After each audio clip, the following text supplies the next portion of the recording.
akan mendapatkan keutamaan atau pahala seperti pahala ibadah haji dan umroh yang sempurna,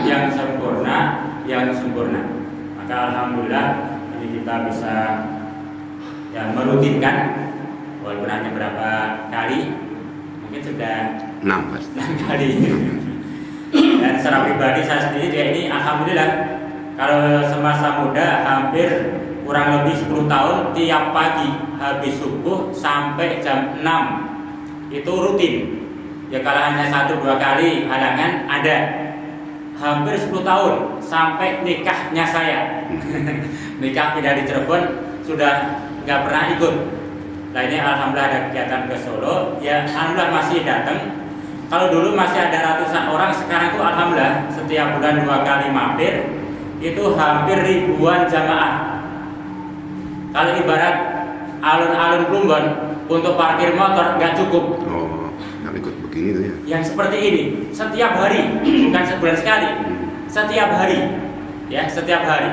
Itu alun-alun Plumbon untuk parkir motornya, belum mobilnya, itu nggak cukup. Ini subhanallah. Dulu yang kita ngawali hanya berapa puluh, terakhir kita tinggal hanya beberapa ratus yang ikut. Ini alhamdulillah sudah ribuan yang datang. Nah ini mudah-mudahan nanti diadu sama. Kalau ribuan kita kasihan nggak ada tempatnya. Yang penting ada, yang penting ada insya Allah. Ini bukan semata-mata untuk menyibukkan diri yang sia-sia, tapi kita niatkan ini ibadah dan kita berharap mudah-mudahan Allah memberikan satu pahala seperti pahala ibadah haji dan umroh yang sempurna diterima oleh Allah Subhanahu wa Ta'ala. Untuk hari ini atau pagi hari ini akan kita sampaikan dari kitab Usburiyah, dan pada hadis yang ke-12, sebab kemarin sudah hadis ke-11 tentang sedekah. Sekarang hadis yang ke-12, ini judulnya bab, yaitu al-bab fil hathi ala liqa'is sudur minal ghil wa fihi hikayatun.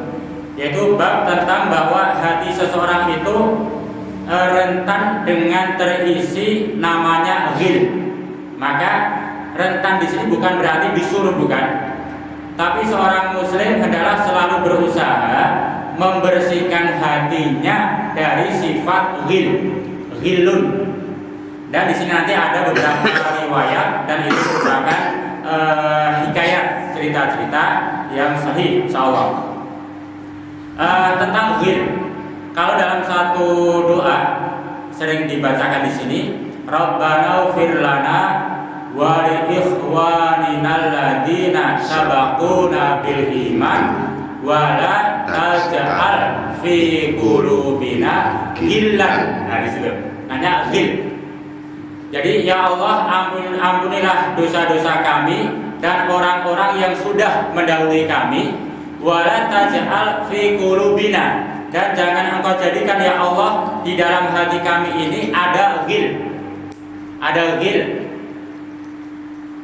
terhadap orang-orang yang beriman. Ini satu doa.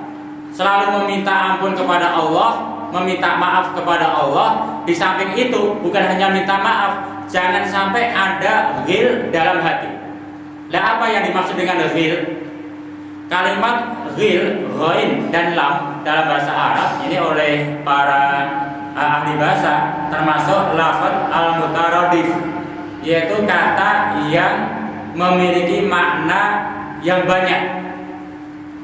Kalau dibaca ghainnya dengan kasrah al-ghil, ghilun, maka ghil ini bisa bermakna hasad, bermakna dengki. Loh, dalam bahasa Arab lain ada yang bermakna hasad, yaitu dengki, yaitu dalam surah Al-Falaq, min syarri hasidin idza hasad. Jadi ada ghil, dalam bahasa kita diterjemahkan hasad, dengki. Nanti ada bahasa Arab lain hasad, diartikan sama, dengki. Seperti ada bakhil, ada suha. Kalau di requis Walaupun dalam bahasa kita diterjemahkan sama, tapi sebetulnya ada makna yang lebih khusus. Kalau bakhil dicontohkan oleh Ustadz dari Palembang, kalau kita ngajak teman ke warung makan, kemudian setelah selesai makan kita bayar sendirian. Iya, iya. Temen yang diajak nggak dibayarin, Nggak ditraktir gitu ya? nggak ditraktir. Namanya bakhil itu. Iya. Hanya mementingkan diri sendiri walaupun tanpa menyakiti orang lain, merugikan orang lain. Itu namanya bakhil. Tapi kalau suha wa may yuqa suha nafsihi faulaika humul muflihun, ayatnya ada. Suha ini kita ngajak temen untuk makan di warung makan, setelah selesai makan pura-pura ke belakang, sudah dibayar belum? Sudah dibayar baru keluar. Ini bukan hanya mementingkan diri sendiri, bahkan merugikan orang lain. Namanya suha, itu lebih jelek. Dan demikian pula yang namanya al-ghil dengan al-hasad, ini ada perbedaan. Walaupun kalau diterjemahkan dalam bahasa kita sama, dengki. Kalau ghil ini adalah sifat dengki yang hanya sebatas dalam hatinya saja, belum sampai pada perbuatan dohir yang bisa merugikan orang lain. Itu ghil namanya. Tapi ghil ini walaupun tidak merugikan orang lain, ini dikatakan oleh para ulama bahasa lughah merupakan nuwatun lil fasad fid dohir, merupakan embrionya segala kerusakan perbuatan badannya. Terjadinya al-qatl, pembunuhan dan lain sebagainya, itu awalnya ada ghil. Walaupun ghil tidak sampai merugikan orang lain, tapi merupakan embrio, cikal bakalnya, bibit unggulnya ini. Maka dalam doa, ya Allah, hendaklah Engkau bersihkan hati kami dari sifat ghil. Itu dalam doa. Kalau ghil, ghain, lam dikasih fathah gha-nya, bukan ghil tapi ghalan. Ghalan bisa bermakna al-aghlal, artinya terbelenggu. Ya Allah, jangan Engkau jadikan hati kami ini terbelenggu, akan ada beban. Itu jangan sampai. Sebab sesuatu yang membelenggu ini memberatkan. Itu merupakan benih-benih penyakit. Maka kita berdoa jangan sampai ada ghal atau ghil ini. Kalau dibaca dengan dhammah ghullu, al-ghul, maka ini bisa bermakna melampaui batas atau bisa bermakna al-khianat, ghulul. Kalau dalam bahasa politik, ghulul itu artinya para koruptor. Al-ghalil, al-ghulil itu artinya para koruptor. Mereka mengambil barang kekayaan negara tanpa sepengetahuan pemerintah yang sah, atau cara cuci uang. Itu kalau dalam bahasa Arab gulul namanya. Gulul itu jelek, jelek. Maka dibaca ghillu juga jelek, ghalla juga jelek, gulu juga pun jelek. Maka kita berdoa jangan sampai dalam hati ini ada sifat ghil tadi. Ini kita artikan hasad. Adapun hasad ini bisa terjadi antara suami istri, atau dalam satu keluarga, atau dalam satu kerabat, atau dalam satu komunitas. Itu bisa terjadi dan sering terjadi. Walaupun secara zahirnya bisa saling memaafkan, dan saya maafkan, nggak apa-apa. Tapi ketika dia mengatakan saya maafkan, hati masih terbelenggu, masih ada sesuatu yang berat. Punten kalau tidak salah, sedikit saya mendengar itu belum nyepur. Belum nyepuro. Jadi kalau yang namanya sepur kan ada lokomotif, ada gerbang. Kalau mereka jalan sendiri bukan nyepur. Oh iya. Kalau lokomotifnya jalan sendiri bukan sepur, lokomotif. Kalau gerbangnya jalan sendiri ya gerbang. Tapi yang namanya nyepuro, ada lokomotif saling bergandengan dengan gerbang dan gerbang, itu namanya nyepur. Iya. Lah banyak di antara kita dalam hidup bermasyarakat, bersosial dengan keluarga, dengan kerabat, dengan tetangga, saling memaafkan, tapi belum nyepur, belum mau gandengan. Iya. Ya Bu ya. Jelas tadi ya. Apalagi ini punten, kita berdoa jangan sampai terjadi suami istri kok pisah. Umpama ini contoh punten enggak? Suami istri pisah, kemudian didamaikan, ya saya maafkan. Tapi saya maafkan masih ada ganjelan. Nah, ganjelan inilah yang dinamakan ghil. Iya, iya. Atau yang banyak terjadi, maaf, dalam satu kerabat, keluarga, pembagian waris umpama ada harta gono gini, ada peninggalan, sudah dibagi-bagi-bagi, ada satu yang merasa wah kurang, wah ini nggak adil nih. Karena dia merasa tidak kurang, tidak adil, masih ada rasa kurangnya, merasa tidak adil pembagian, sampai walaupun dikatakan gimana sudah sepakat, tapi hati masih ganjel. Kadang-kadang ada yang pun sampai sumpah-sumpah sampai mati nggak akan. Iya. Ya belum bakal beli mana nyepura kan. Walaupun kadang-kadang bareng makan bareng, sholat bareng, tapi sampai mati nggak mungkin sampai janji-janji demikian. Itu artinya dalam hatinya masih ada ghil, masih ada ganjelan. Maka dalam doa di samping minta ampun kepada Allah, minta supaya hati ini dijauhkan dari sifat ghil, yaitu rasa dengki. Itu makna ghil. Dan adapun dalam hadis ke-12 ini ada beberapa riwayat. Nanti insya Allah ini kita sampaikan secara ringkas. Mungkin nanti juga akan kita sampaikan tentang solusi supaya dalam hati ini jauh dari sifat ghil, di samping adanya doa. Yang pertama, hadis yang pertama, ini saya singkat saja dari Ikrimah radhiyallahu taala anhu. Ikrimah ini merupakan murid dari Ibnu Abbas radhiyallahu an. Ikrimah berkata, ketika Abdullah bin Abbas, yaitu gurunya, ditanya tentang sebuah ayat yang berbunyi wa naza'na ma fi sudurihim min ghillin ihwana ala sururin mutaqabilin. Ini dalam surah Al-Hijr ayat ke-47. Wahai Abdullah bin Abbas, apa makna ayat ini? Dan kami cabut dalam hati mereka sifat ghil, sifat dengki, sehingga mereka bisa bersaudara. Mereka dalam keadaan berada di atas dipan-dipan dan saling berhadapan. Ini ayat sebetulnya menggambarkan tentang keadaan orang yang beriman atau orang yang bertakwa nanti di surga. Ketika ditanyakan kepada Abdullah bin Abbas, dijawab bahwa Allah Subhanahu wa taala itu menciptakan permadani berwarna hamra, kemerah-merahan, nanti di yaumul kiamah, panjangnya sampai 20 mil, tanpa jahitan, tanpa sambungan, tanpa pokoknya utuh gitu. Jadi gelondongan 20 mil permadani ini, panjang sekali.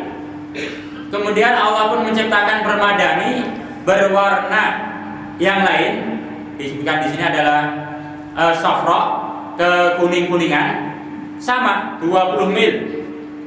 Allah pun menciptakan permadani yang ketiga berwarna khadra, kehijau-hijauan, sama 20 mil. Kemudian yang keempat, Allah ciptakan permadani berwarna abyad, yaitu putih, 20 mil panjang, tanpa cacat, tanpa belahan, tanpa sambungan. Semua permadani ini langsung berhubungan dengan muta'alaq bi qudratillah, langsung berhubungan dengan kekuasaan Allah Subhanahu wa ta'ala. Dan kemudian permadani yang pertama, di sana duduk yaitu Abu Bakar As-Siddiq. Yang kedua duduk Umar bin Khattab. Yang ketiga duduk yaitu Utsman bin Affan. Dan yang keempat Ali bin Abi Thalib radhiyallahu anhu. Nah, kemudian Allah menerbangkan semua permadani ini sampai tahta zilli arsyilah, berada di bawah arsy-Nya Allah Ta'ala, sampai berada di bawah arsy Allah. Dan setelah sampai di arsy Allah, Allah ciptakan yaitu sebuah khemah. Khemah itu dalam bahasa Arab, kalau diterjemahkan dalam bahasa Indonesia itu sama, kemah. Kemah itu sebuah bangunan, baik dengan tenda kalau dalam bahasa kita. Tapi kemah yang Allah bangun di bawah arsy-Nya ini itu berupa ad-darut thayyib, sebuah bangunan yang bagus. Darut Thayyib. Ya, darut thayyib, bangunan yang bagus.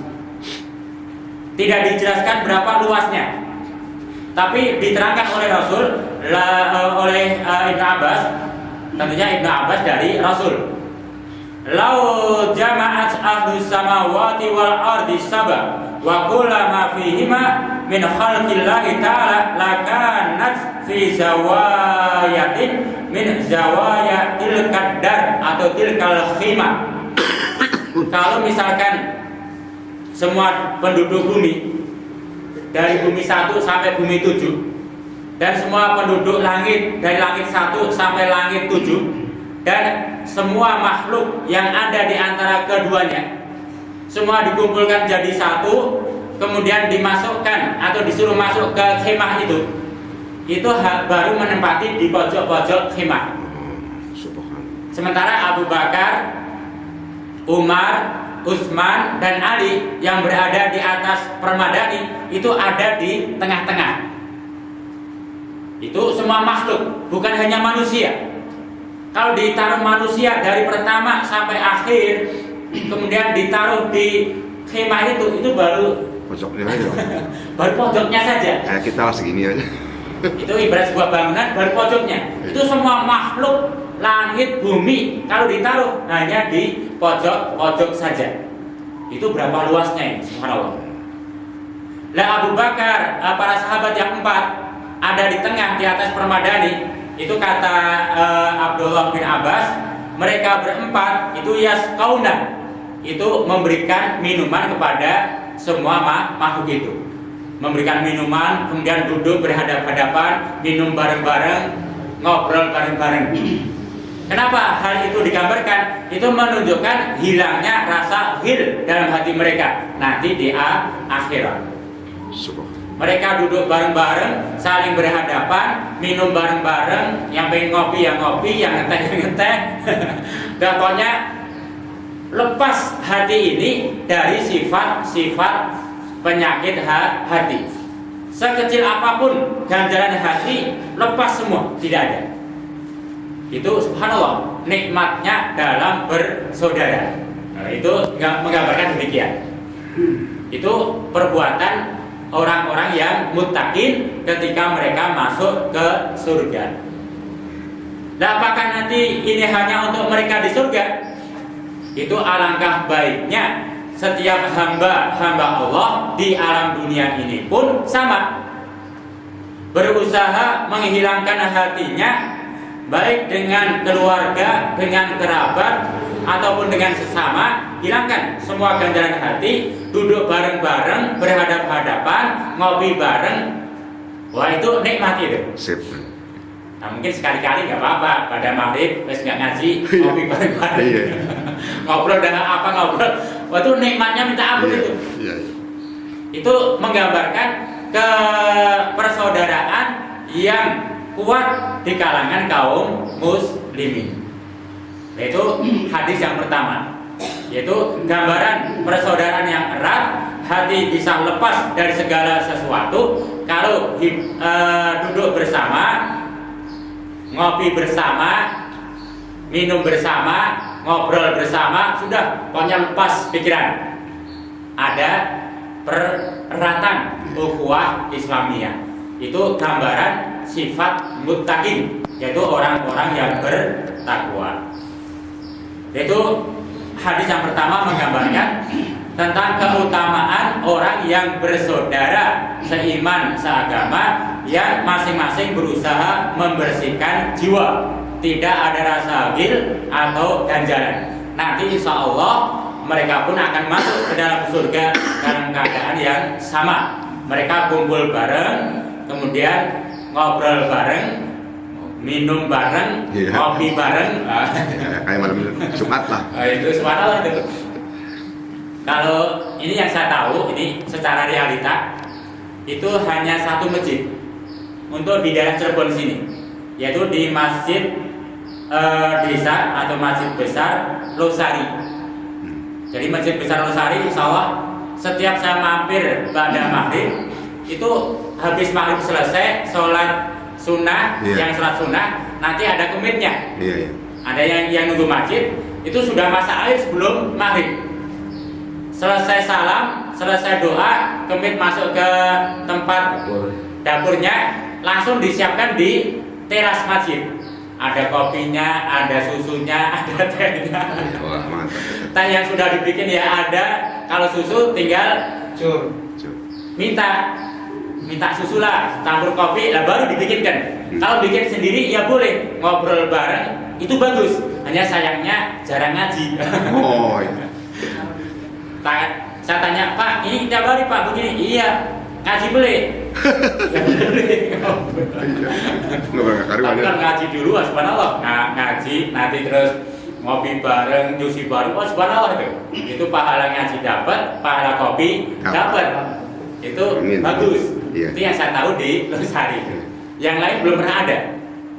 Itu saya tanyakan setiap hari, setiap ba'da maghrib ada. Itu di masjid desa Losari. Kalau dari sini SMP belok kiri. Oh, iya. Masjid besar itu. Itu subhanallah. Memang rukun. Ngobrol bareng, ketawa bareng. Seakan-akan jiwa hati ini udah plong, nggak ada apa-apa. Ya tahu kalau pulang nanti mikir utangnya belum dibayar atau apa. Tapi ketika itu subhanallah rukun, damai, tenang, tentram, ngobrol kesana sini bareng, ketawa bareng. Wah itu nikmatnya dalam bersaudara. Asal bukan gerumpi. Hadis yang kedua, ini masih sama dari Abdullah bin Abbas. Dikatakan bahwa Allah Subhanahu Wa Taala menyuruh kepada neraka jahanam. Itu tentang ancaman di sini. Menyuruh kepada neraka jahanam supaya berkumur-kumur dengan gelombang api jahanam. Setelah berkumur-kumur, Allah perintahkan supaya memuntahkan kepada orang-orang kafir atau yang menentang Allah Ta'ala. Dan ketika gelombang itu dimuntahkan ke wajah mereka, maka tersingkaplah mata mereka sehingga bisa melihat orang-orang beriman, yaitu para sahabat Rasul yang ada di dalam surga. Itu ahli jahanam. Jadi ketika disiksa oleh Allah dengan muntahan gelombang api jahanam, kemudian Allah menyiksa lagi, mata mereka bisa melihat orang beriman yang ada di dalam surga, sedang duduk berhadapan, ngopi bareng, ngobrol bareng, sementara mereka disiksa dalam api neraka jahanam. Maka ketika mata disingkap oleh Allah bisa melihat sahabat Rasul yang ada dalam surga, kemudian mereka berkata, qauluhu ta'ala, sebagaimana Allah firmankan, wa bima yawaddul ladzina kafaru law kanu muslimin. Orang-orang yang ada dalam neraka jahanam berkata, aduh, seandainya dulu saya di dunia sebagai orang Islam, pasti saya bisa nongkrong bareng-bareng di sana. Baru ada rasa ingin, seandainya dulu saya sebagai orang Islam. Itu satu gambaran orang Islam, seapapun itu orang Islam, banyak dosa atau tidak, maka insya Allah dengan keislaman dia, dengan iman dia, walaupun sebesar darah, toh nanti akhirnya pun bisa duduk bareng-bareng di dalam surga. Amin. Walaupun masuk neraka dulu ada. Tapi insya Allah dengan sekecil apapun Islam dia, sekecil apapun iman dia, insya Allah toh nantinya akhirnya bisa masuk surga. Ini orang kafir yang tulen iri. Wah dulu seandainya di dunia saya itu sebagai orang Islam, pasti saya keluar dari jahanam ini dan masuk ke dalam surga berkumpul dengan mereka. Maka Islam kita yang ada ini kita jaga secara sungguh-sungguh, wala tamutunna illa wa antum muslimun. Kemudian hadis yang terakhir, riwayat yang terakhir, ini panjang hampir 1 halaman ada, saya singkatkan saja bahwa diterangkan Rasul Shallallahu Alaihi Wasallam dan juga semua umatnya ketika masih berada di atas sirat. Jadi setelah dihisab oleh Allah, dibangkitkan, dikumpulkan di padang mahsyar, kemudian dihisab, kemudian ahlul jannah, calon-calon surga, mereka meniti berada di atas sirat, dan ahlun nar, mereka dicemplungkan ke dalam neraka. Rasul Shallallahu Alaihi Wasallam dan para nabi yang lain, para rasul yang lain, mereka adalah orang pertama kali yang masuk ke dalam surga. Ketika Rasul sudah masuk ke dalam surga, masih melihat umatnya berada di atas sirat. Itu bagaikan nahrin mu'ajilin minal wudu. Jadi Rasul yang ada di surga melihat umatnya masih antrian, masih ada yang berada di atas sirat, sampai masih ada yang sebelum sirat. Jadi ngumpul bareng di sana. Tapi Rasul bisa melihat, ini umatku banyak sekali. Umat Rasul itu bagaikan sebuah sungai yang bercahaya. Kenapa? Karena wudunya. Jadi semakin kita menjaga wudu, nanti akan bisa dikenal oleh Rasul di sana, yaitu bercahaya. Maka Rasul yang ada dalam surga masih was-was. Ya Allah, masukkan umatku, mereka semua ke dalam surga. Saking was-wasnya Rasul atas umatnya, maka Allah perintahkan kepada malaikat supaya Rasul dimasukkan agak jauh, supaya tidak melihat umatnya. Bahkan ketika melihat umatnya yang belum masuk surga, was-was itu Rasul. Dalam satu riwayat nanti Rasul walaupun dimasukkan ke dalam surga sedalam-dalamnya, masih bisa melihat umatnya karena cahaya dari wudunya. Maka Allah perintahkan kepada malaikat, coba simpan umat Rasul yang bercahaya itu di sebuah lembah tersendiri, disimpan, disembunyikan. Maka Rasul tidak melihat, baru Rasul merasa tenang. Bahkan sampai digambarkan zona annahum yadkhuluna fil jannah. Rasul menyangka, semua umatku sudah masuk surga. Tapi ada yang masih tertinggal. Lalu suatu saat Allah perintahkan kepada malaikat Zabaniyah, jadi malaikat Zabaniyah, bahwa mereka menghadap ke malaikat Malik. Jadi dibawa ke malaikat Malik. Siapa ini malaikat Malik? Yaitu penjaga neraka. Semuanya digiring ke malaikat Malik. Ketika menghadap ke malaikat Malik heran sampai berkata, siapa kalian itu? Itu kata malaikat Malik. Dari umat siapa kalian itu? Wahai orang-orang yang askia, yang celaka. Sebab siapapun orang yang dihadapkan ke malaikat Malik itu pertanda orang yang celaka. Siapa kalian wahai orang-orang celaka? Dari umat siapa kalian? Kenapa sampai malaikat Malik berkata demikian? Sebab kata malaikat Malik, laqad donantu alla yabqa mimman yadkhulun nar ahadun wa kullu ummatin atat fihi muqayyidun mughlilun bisalasil maqranun ma'as sayatin wa yashabuna ala wujuhim maswaddah al wujuh, dan seterusnya.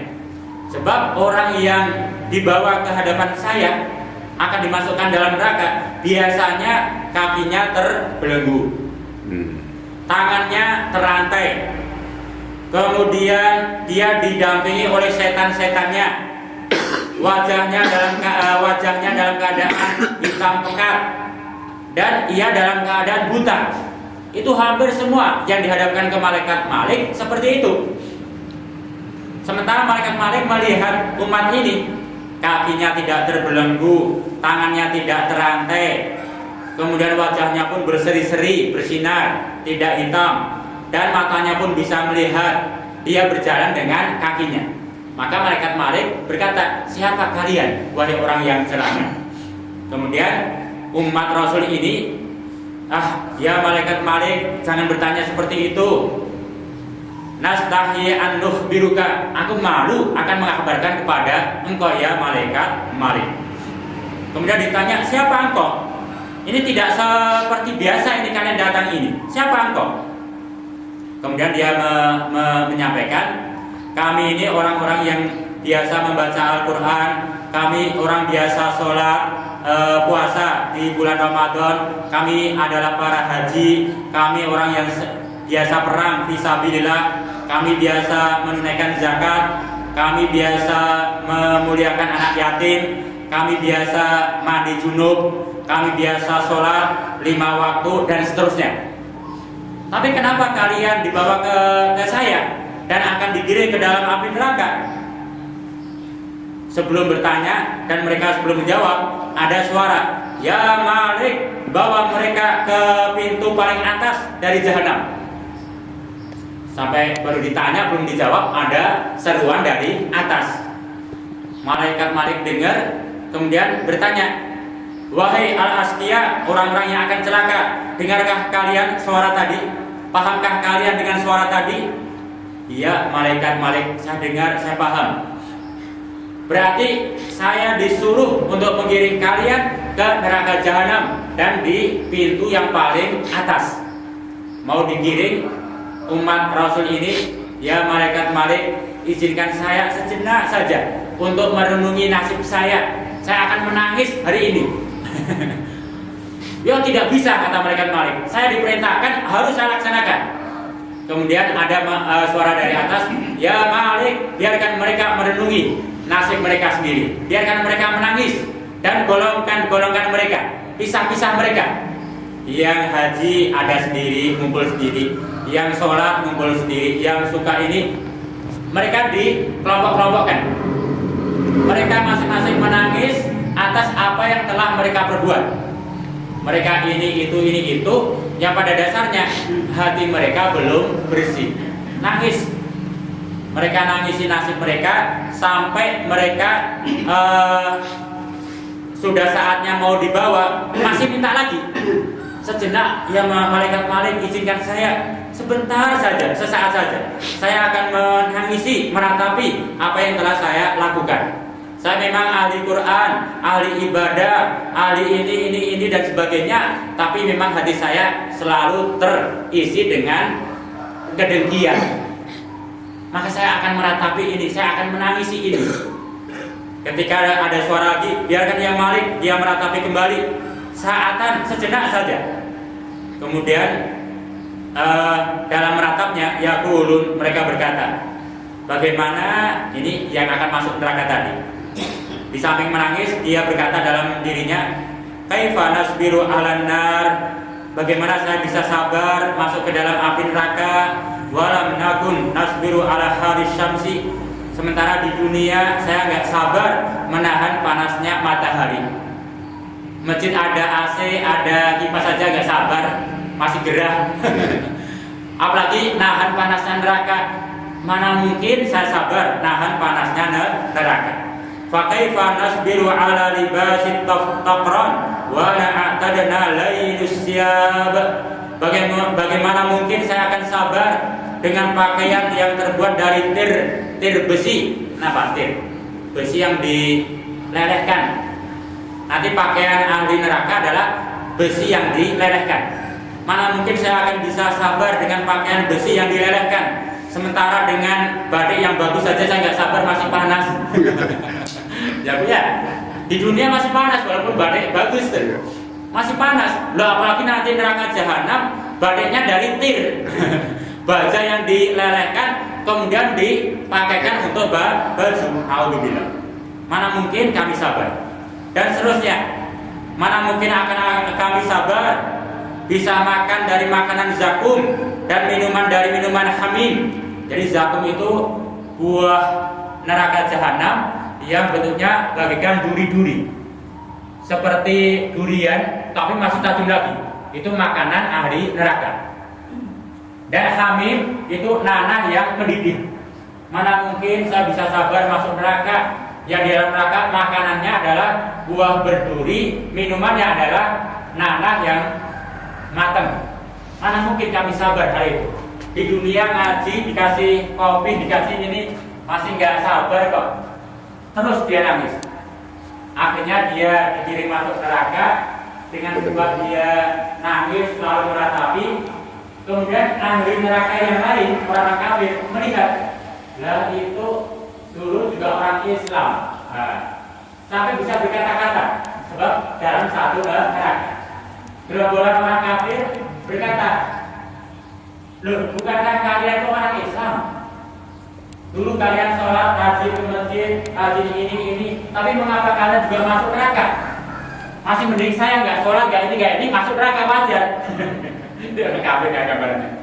Loh, kalian orang yang Islam, sholat, zakat, puasa, tahu juga masuk Islam, masih kurang Islam kalian? Kata orang kafirnya di neraka jahanam.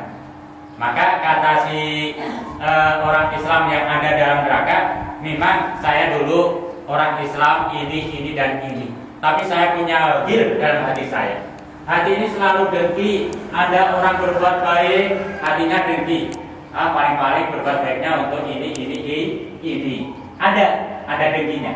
Ada orang berbuat jahat, dia pun dengki. Oh itu orang Islam juga berbuat jahat.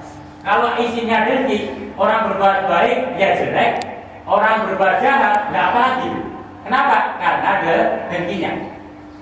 Tapi saya menatap, saya tobat kepada Allah, mohon ampun kepada Allah Ta'ala. Rabbana firlana dzunubana, dan sampai wala taj'al fi qulubina ghillan lil ladzina amanu rabbana innaka ra'ufur rahim. Sampai orang kafir pun juga masih bertanya, sampai dia pun menjawab malu. Allah Subhanahu wa taala Maha mendengar. Karena ada dialog antara orang kafir yang ada dalam neraka jahanam dengan orang-orang Islam yang masuk neraka tadi, akhirnya Allah Subhanahu wa taala memerintahkan kepada malaikat-malaikat, ya Malik, keluarkan orang-orang Islam itu dari neraka jahanam. Semuanya tanpa sisa satu pun. Semua orang Islam yang ketika di dunia dia sholat dan berjamaah, dia mau membaca Al-Quran, dia mau puasa, semuanya keluarkan dari neraka jahanam, masukkan ke dalam surga.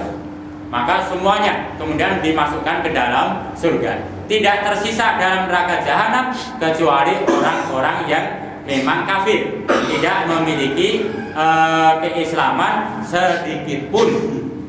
Dalam satu riwayat yang lain nanti diterangkan, karena ada dialog, malaikat Malik dengar. Itu yang jaga neraka dengar. Ini ada dialog antara orang kafir sama orang Islam di neraka. Kemudian malaikat nguping dengar, lari ke surga. Dalam satu riwayat yang lain, lari ke surga menemui Rasul.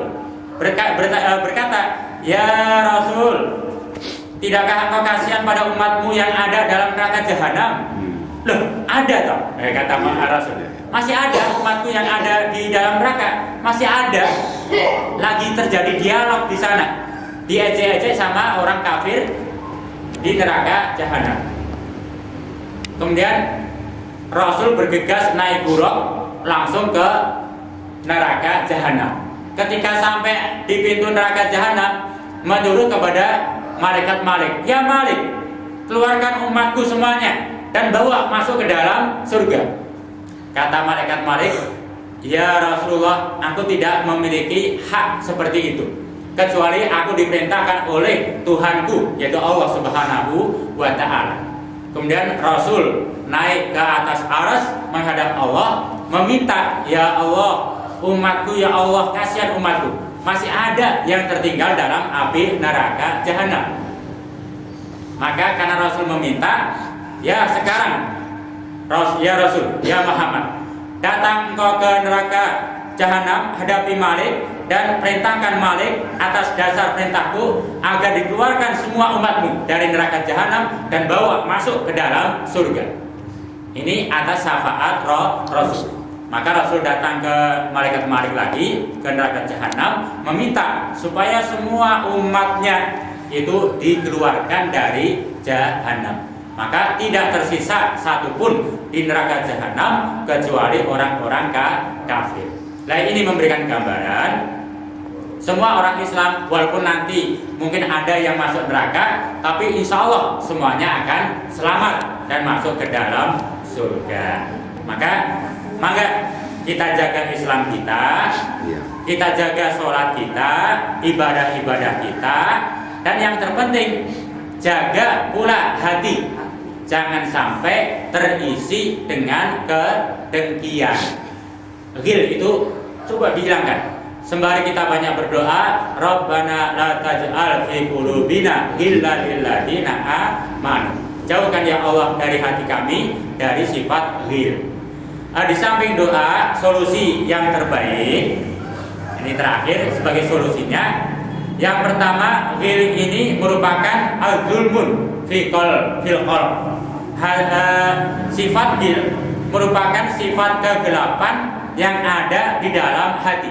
Ini sebagaimana dikatakan oleh Al-Imam Ibnu Qayyim Al-Jauzi, merupakan kegelapan hati. Maka untuk menghilangkan kegelapan itu harus ada cahaya. Dan cahaya itu apa artinya? Cahaya itu artinya ilmu atau ma'rifat.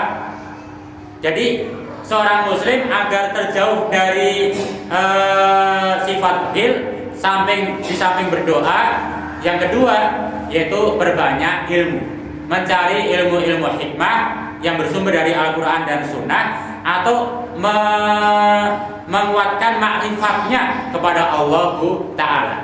Itu yang pertama. Maka tolabul ilmi. Yang kedua, banyak berzikir.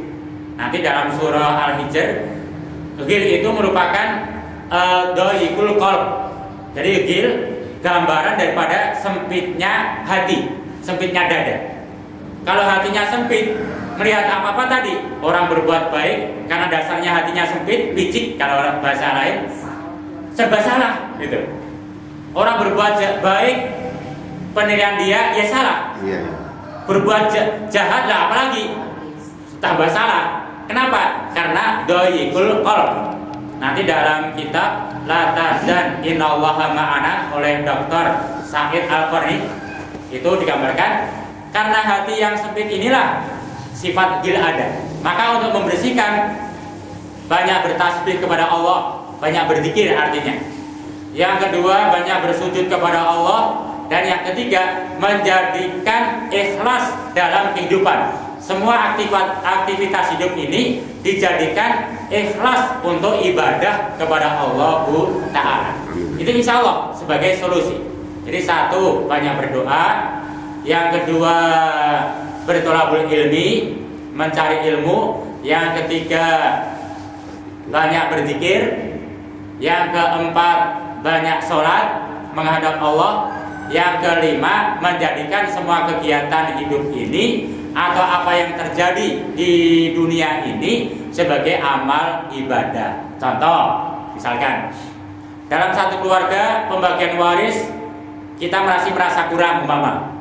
Kalau diikuti ghilnya, itu ya tadi. Tapi dah nggak apa-apa, kurang sekian nggak apa-apa lah, ibadah sedekah lah. Sedekah baiklah sama adik nggak apa-apa, sedekah sama kakak nggak apa-apa. Itu jiwa kalau sudah seperti itu, menjadikan segala sesuatu sebagai ibadah, lega.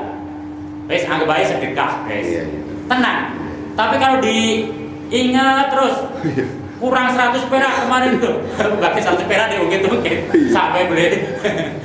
Itu ya ada terus ghil.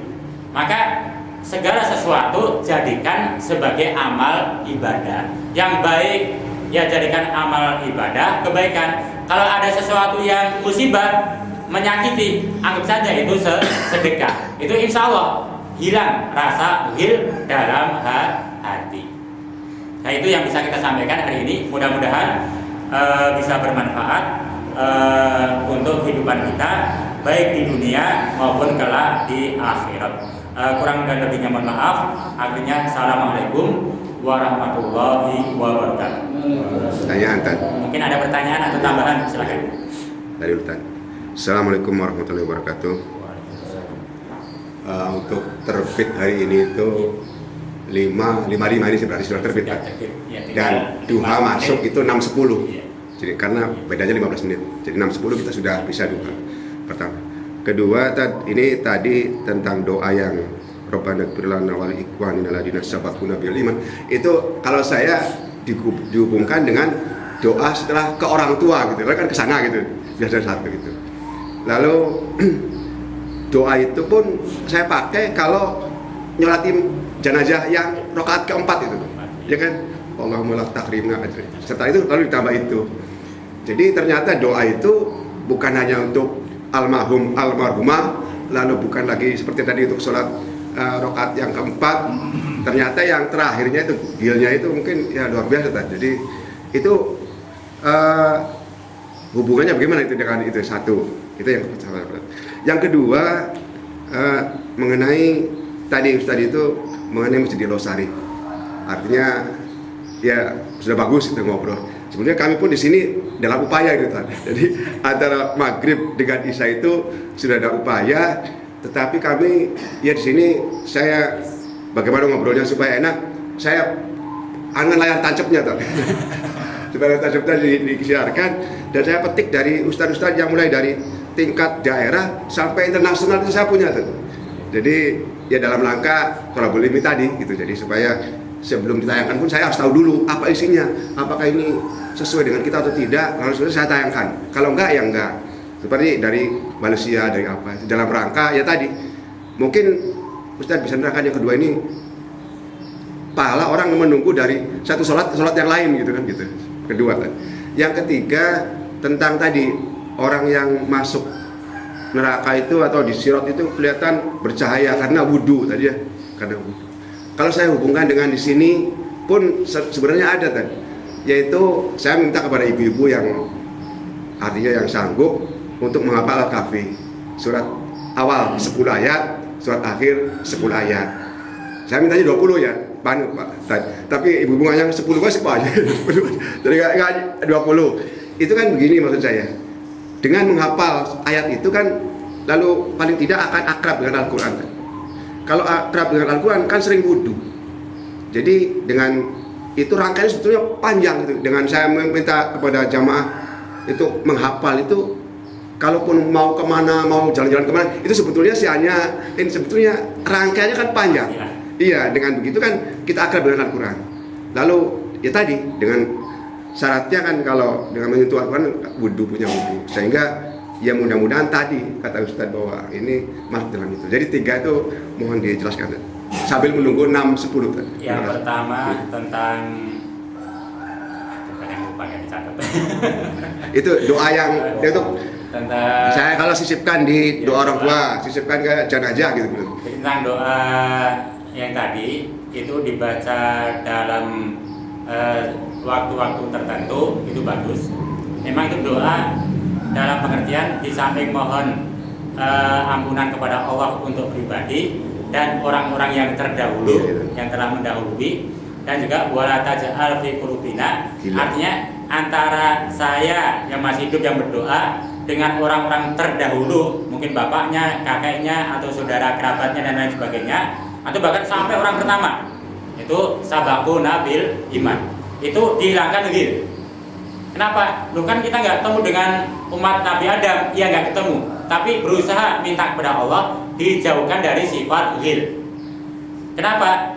Ketika dijauhkan dari sifat ghil, maka nanti bisa berkumpul bareng-bareng di surganya. Walaupun di dunia nggak berkumpul, tapi di akhirat itu bisa saling berhadapan, kumpul bareng-bareng. Nah, termasuk dibaca dalam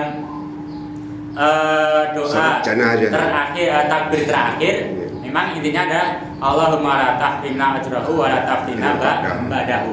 Nah, doa yang lain ada yang membolehkan. Di antaranya minta supaya diampuni. Tadi kita sendiri yang berdoa untuk yang sudah mati, berarti si mayit, dan antara kita dengan si mayit jangan sampai ada rasa ghil. Itu larinya ke sana. Jadi ini secara takyin, secara khusus antara kita yang berdoa ketika sholat jenazah dengan si mayit itu. Nah, itu supaya tidak ada ghil. Hanya kalau imamnya itu kalau rakaat keempat atau takbir keempat itu cepat sekali Tan. Jadi mungkin hanya baca Alhamdulillah takbir dan seterusnya. Kalau saya sambung dengan tadi gitu ya. Memang itu hanya usulnya tadi hanya ba'dahu, tapi mau ditambah lebih utama. Tapi intinya kan mendoakan. Iya. Mendoakan untuk si mayit. Maka dalam hal mendoakan ya jangan terlalu pelit. Iya. Satu, jangan terlalu pelit, tapi juga jangan terlalu boros. Doakan takbiran keempat sampai 1 jam nanti yang sholat yang lain. Artinya secukupnya. Jadi intinya tadi diampuni oleh Allah, jangan sampai dihalangi pahalanya.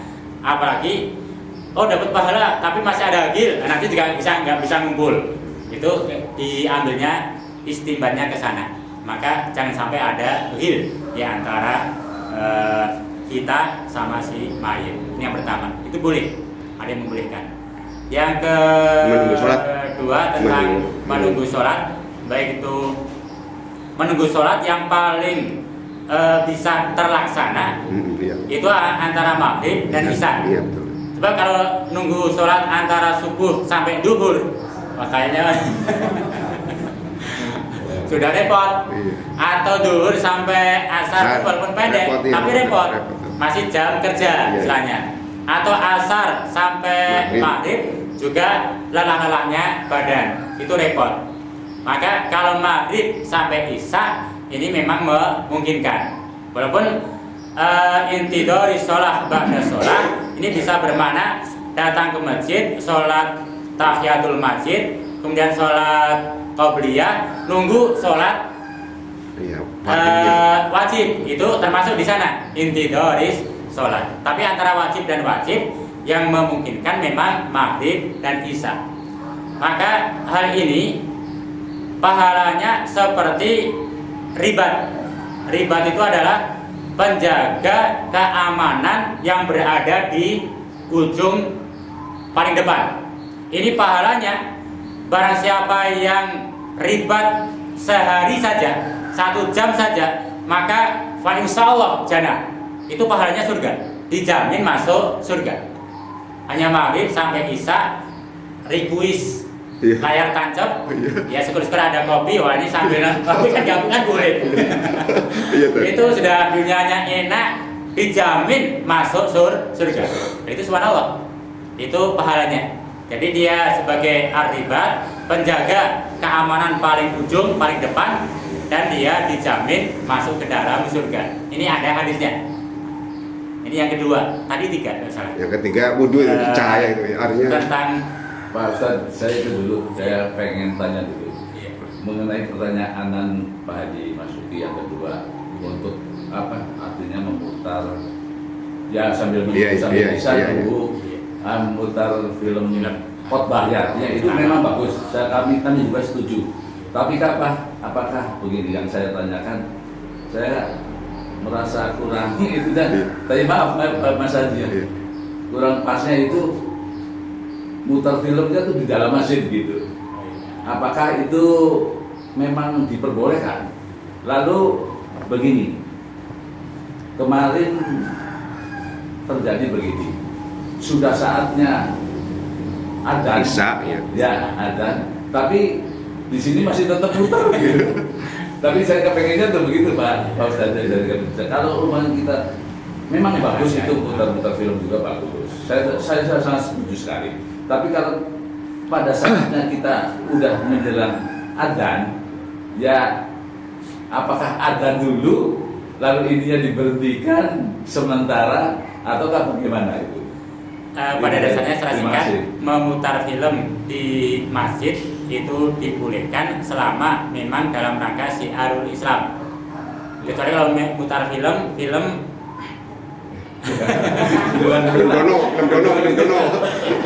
dalam rangka untuk syiarul Islam oleh para ulama dibolehkan. Satu. Yang kedua, bagaimana kalau sudah adzan masih jalan?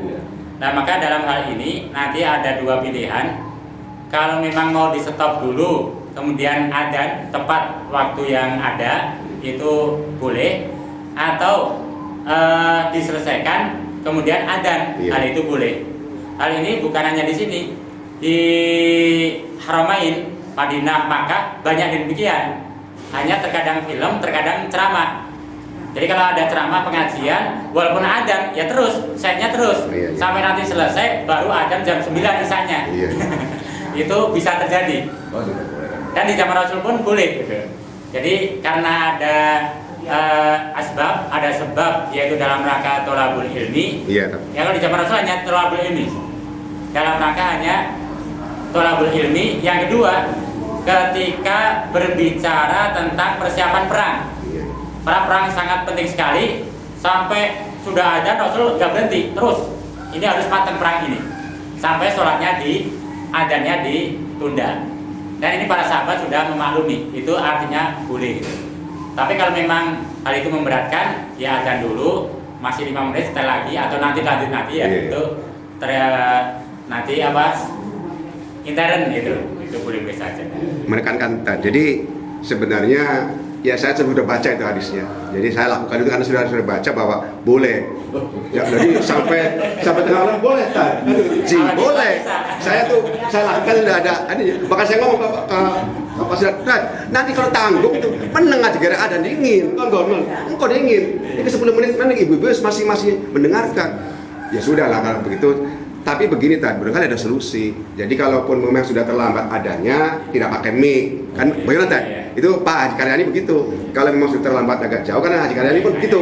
Jadi supaya jangan sampai di luarnya fitnah, artinya apa aja adanya terlambat, padahal di sini ada pengajian. Jadi tidak usah pakai mic, itu jalan tengahnya barangkali tadi. Iya, di zaman Rasul sampai Isya jam 11 malam Iya. karena pengajian. Iya gitu. Dan di Solo juga ada, karena terutama untuk ini ya, kecuali maghrib sama subuh. Kalau maghrib subuh memang tepat karena waktunya mepet. Terutama kalau Isya memang bisa diundur. Iya. Ngaji terus sampai jam 12 malam baru adzan Isya. Iya. Ada gitu. Nah gitu ya. Apa seperti di pesantren Ponorogo itu tidak perlu harus jam gitu. Iya. Pesantren bukan hanya Ponorogo. Selesai kegiatan baru adzan, maka yang jam 9 baru adzan. Ya kan. Jadi pesantren Salafiyah secara umum. Iya. Jadi kalau kiainya baru ngaji kitab belum selesai terus diselesaikan. Iya. Selesainya jam 10 malam ya baru adzan. Iya. Jadi ini kan Itu memang boleh. memang kita punya satu kondisi yang bersama kan. Jadi kalau memang ilmunya berbeda, terjadi hal yang demikian. Maka nanti solusinya Karena belum tahu apa nanti adzannya kan sudah lewat 10 menit, Iya. artinya nggak usah pakai mic, nggak apa-apa. Gitu. Itu apa yang saya lakukan sudah konsul Mas sebetulnya Haji Karyani. Jadi saya lakukan gitu. Jadi mangga dipecahkan bersama karena di masjid ini jangan sampai ada ini begini. Jadi bersama kan tadi itu. Iya. Jadi supaya di masjid ini bukan untuk Artinya dalam rangka kan untuk mencari pahala. Iya, gitu. Jangan sampai ada rasa gil. nah gitu Jadi barangkali. mencari pahala tapi ada gil. Waduh, terus ada kali lain gil itu. Ya kalau begini kan kita yang tadinya tidak tahu gitu. Memang saya tidak tahu Pak Haji. Iya. Saya tidak tahu. Ini namanya tolak ini begitu. Nah, itu. Jadi ilmu itu perlu dicari gitu. Yang terakhir apa terakhir tadi? Terakhir itu wudhu tadi. Ada saya memberikan tugas apakah salah itu 10 ayat 10 ayat. Jadi nanti ya jamaah lah kalau memang hafal saya jalan-jalan gitu. Menyingkat waktu sebenarnya untuk cahaya nanti di alam kubur sampai ke alam akhirat, satu keterangan memang dari wudhu satu. Semakin kita banyak wudhu, maka nanti ke alam kubur sampai ke alam mahsyar menghadap Allah itu akan terlihat cahaya yang disebabkan oleh wudhu. Yang kedua ada hadis, yaitu barang siapa yang membaca surah Al-Kahfi tanpa ada hari apa, terutama hari Jumat. Iya. Jadi surah Al-Kahfi. Dan surah Al-Kahfi ini dari awal sampai akhir. Iya. Tapi ada satu keterangan, nanti 10 ayat yang pertama atau 10 ayat yang terakhir. Maka tidak diminta ayat surah Al-Kahfi dari 1 sampai 100 sekian bukan. Hanya kalau Pak Haji kan ya supaya enteng 10 Ya. ayat saja lah. Jadi alhamdulillahilladzi Mencala alam wajah. kita bawalam yaj'al lahu iwaja sampai nanti Rabbana atina min ladunka rahmah wa hayyi lana min amrina rasada. Itu dibiasakan setiap malam dan syukur-syukur hari Jumat. Iya. Jadi kalau kita Kemis malam Jumat sudah mulai Nah, sampai termasuk sekarang ya. sekarang ini minimal 10 ayat syukur-syukur bisa Seluruhnya gitu. seluruhnya. Tapi nanti ada perbedaan pendapat. Nah, ini punten.